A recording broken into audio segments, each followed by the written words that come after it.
Hola, en este video voy a hablar de Python para gente que ya sabe programar. Yo asumo que el espectador sabe lo que es una variable, un if, un while, un arreglo o algún tipo de colección de elementos de un mismo tipo. Y aquí voy a enseñar lo que se necesita para empezar a programar en Python, dado que uno ya sabe programar en otro lenguaje. El contenido de este video, entonces vamos a hablar un poco sobre Python. Brevemente vamos a hablar sobre el entorno de desarrollo con que vamos a trabajar, equivalencias y diferencias entre Python y otros lenguajes de programación y finalmente un breve apartado sobre el concepto de pensar en Python. Python es un lenguaje de alto nivel. Significa que está pensado para hacer mucho con pocas líneas de código. Es un lenguaje interpretado, significa que el computador lo va traduciendo a medida que lee el código. Eso le da mucha flexibilidad que normalmente los lenguajes compilados como C, C Sharp, incluso Java, que es en parte compilado, en parte interpretado, Pascal, Fortran y otros lenguajes, no tienen tan a la mano. Es un lenguaje pensado para la productividad, decía yo, para hacer muchas cosas con pocas líneas, y es un lenguaje que está en boga, que cualquiera con el mínimo de conocimientos puede hacer librerías. Por lo tanto, hay librerías para hacer muchas cosas recientes. El último algoritmo de no sé qué cosa que te sirve para lo que quieres hacer, alguien ya lo programó. No tienes que programarlo tú desde cero. Hay muchas librerías y siempre que uno quiere hacer algo un poco más complejo, se recomienda partir buscando la librería que lo hace. Sobre el entorno de desarrollo, el hecho de que sea interpretado significa que uno tiene que instalar un intérprete, tiene que instalar Python en el computador en que va a trabajar. Y ese intérprete viene con una consola, yo puedo programar en la consola, puedo pasarle un archivo de texto donde viene mi programa, pero también existen entornos de desarrollo. El entorno de desarrollo más simple se llama idle, hay otro que se llama PyCharm, yo recomiendo uno que se llama Spyder, que viene con un conjunto de librerías preinstaladas que nos van a facilitar un montón el trabajo. Es fácil instalarle librerías nuevas y como todo entorno de desarrollo que se precie, ayuda con cosas como el autocompletar, entre otros. Pasemos directo al código. Entonces, Python versus otros lenguajes típicos. Entonces, así se ve Spider cuando está recién empezando la ejecución. Tenemos en esta parte de aquí la consola de Python y en esta parte de aquí un editor de texto. Decía yo, Python tiene varias cosas en común con lo que uno está acostumbrado. Por ejemplo, si quiero escribir en la consola, escribo print y el mensaje entre paréntesis, llamado de función, entonces nombre de la función, print, parámetros de la función, hola. Aprieto enter y ahí me apareció hola en la consola. También tiene variables, a igual 5, quedó guardado a y ahora digo print de a y me sale 5. Muchos lenguajes de programación, especialmente los lenguajes compilados, nos obligan a definir el tipo de la variable antes de empezar a usarla, antes de asignarle un valor. Python no es así. El hecho de que sea un lenguaje interpretado le permite una enorme libertad a bajo costo para lo que puede hacer y no hacer con las variables. Por lo tanto, no necesito definirle tipo. Es más, yo puedo, entre comillas, cambiar el tipo de una variable, cambiarle el valor, antes era un número, ahora es un string, y mi programa sigue funcionando. Y ahí está, print hola. A igual hola, print de a y me dice hola. Pasemos ahora entonces a trabajar aquí en el editor de texto. Yo supongamos que tengo una variable que se llama password, que va a ser 1234, el password más común de internet. Usted no lo use, simplemente va a ser para efectos didácticos. Entonces voy a decir print, comillas, ingrese el password, dos puntos, espacio, comillas, y quiero ejecutar esto.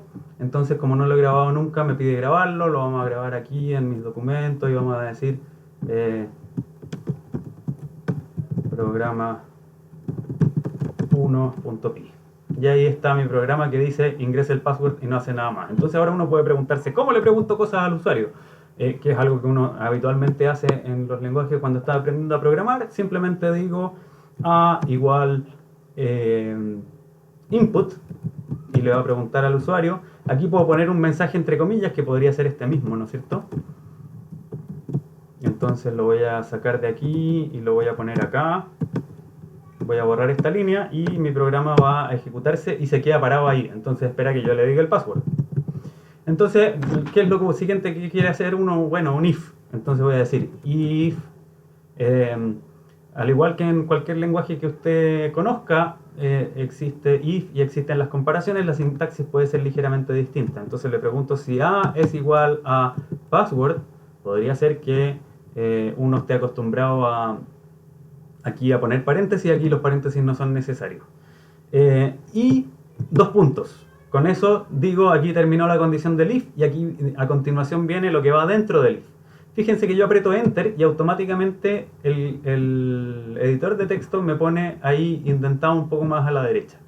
En Python, los bloques de código se señalan, se indica que todo esto está dentro del if porque está en el mismo nivel de indentación.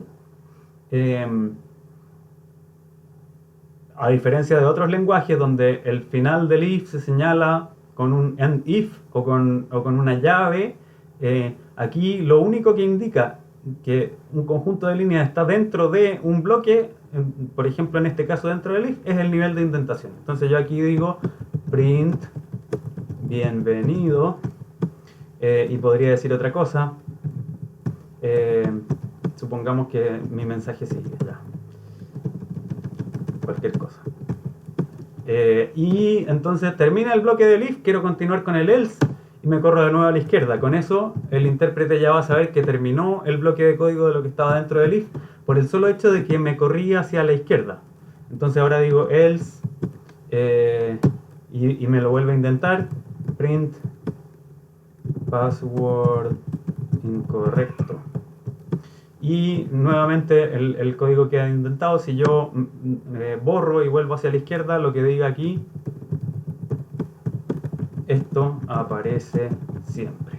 No es parte del if, no es parte del else, es algo que está fuera de todo. Si lo ejecuto ahora, me pide el password, le doy un password equivocado y me dice password incorrecto, esto aparece siempre. Si lo vuelvo a ejecutar y le digo ahora el password correcto, ¿no es cierto? 1, 2, 3, 4, me dice bienvenido y me dice esto aparece siempre. Hasta ahí entonces con el if y con las comparaciones, variables print e input. Finalmente, el while tiene la misma lógica que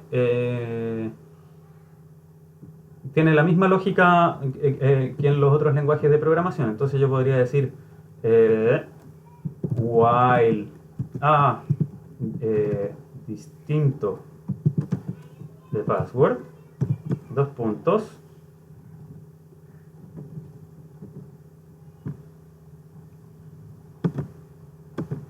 Entonces vamos a sacar esto y vamos a decir password incorrecto y vamos a volver a preguntar el password. Lo tenemos que intentar para que quede dentro del while. Y ahora fuera del while puedo poner mi bienvenido. Perdón. Print bienvenido. Y como decía, esto tiene la misma lógica. Entonces digo ASDF, password incorrecto. Y me vuelve a pedir el password. HIJK y me vuelve a pedir el password, pero le digo 1, 2, 3, 4 y me dice bienvenido. Ahí está el while.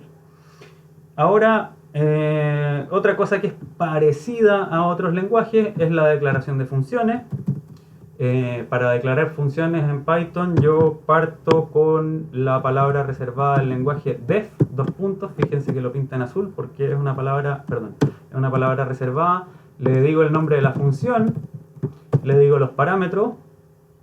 Pero de nuevo, aquí no se necesitan tipos, entonces voy a decir mis parámetros son A y B y empieza el código de la función. ¿Cómo termino la función? Volviendo a escribir alineado al mismo nivel donde empecé, donde escribí def. Entonces aquí puedo decir print, comillas, A, comillas, coma, más, coma, B, coma, igual. Entonces aquí estoy mostrando una particularidad del print que ya voy a explicar. A más B. Fíjense que le pasé separado por coma varios argumentos a este print. Entonces le estoy diciendo imprímeme A, después imprímeme un signo más, después imprímeme B, después imprímeme un signo igual y después imprímeme A más B. Print toma cada uno de estos argumentos, lo transforma en string y lo imprime en la consola. La coma, entonces cada uno de los argumentos separados por coma, en la consola los imprime separados por un espacio. Entonces si yo ahora digo función de 5 más 4, de 5,4, perdón, me debiera imprimir 5 más 4 igual 9. Ingreso el password correcto a la primera y me dice 5 más 4 igual 9. Entonces lo que hizo fue el valor del parámetro A, lo reemplazó aquí, puso un espacio, puso un signo más, puso otro espacio, puso el valor del parámetro B, que era 4, puso otro espacio, un signo igual, otro espacio, y el valor de A más B, 5 más 4, 9. Entonces ahí están las definiciones de funciones. Finalmente, una cosa que es distinta y muy favorablemente distinta a lo que estamos acostumbrados son los arreglos. Si uno aprendió a programar con arreglos, los arreglos son bastante rígidos, poco flexibles, incluso uno podría decir a veces medio desagradables, porque uno tiene que definir el tamaño desde el principio, en fin, y tiene sus limitaciones. Si yo quiero definir una lista, perdón, en Python los arreglos se llaman listas. Entonces yo digo A igual, corchete, y empiezo a dar los elementos de mi lista. 1, 2, 3, 4. F5, y entonces ahí está mi lista, y puedo referirme, igual que con arreglos de cualquier lenguaje, al elemento 0 y me dice 1, al elemento 2 me dice 2, perdón, A de 2 y me dice 3, A de 3 y me dice 4. Y si digo A de 4 me dice error, porque el índice de la lista está fuera del rango, no tengo elemento 4, porque si se acuerdan, A tenía 1, 2, 3, 4, el elemento 0, 1, 2 y 3. Cosas simpáticas que se pueden hacer con listas en Python: a.append, y le agrego el número 6, y ahí está mi lista con el 6 agregado al final. No tuve que hacer ninguna cosa extra. Puedo decir len de A y automáticamente Python sabe que le estoy pidiendo el largo. Puedo decir sum de A y automáticamente Python me da la suma total de sus elementos, que es 16. Otra cosa que puedo hacer es decir dame A, pero dame el rango desde el 1 al 3.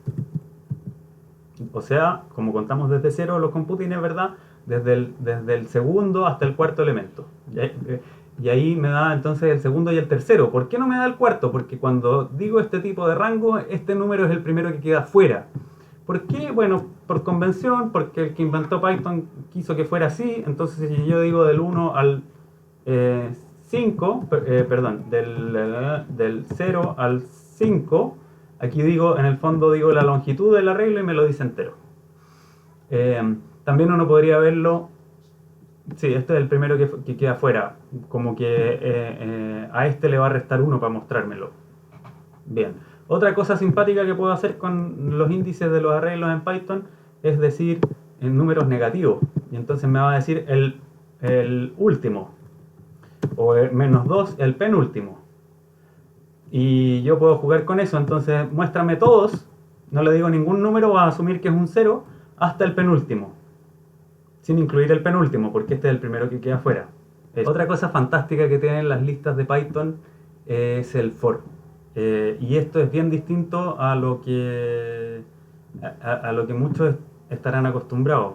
For es una forma avanzada de while en que yo tengo un contador, y entonces cuando el contador llega a un límite, el for termina. El for en Python está pensado para listas. Y se parece, en algunos lenguajes existe una cosa parecida que se llama for each.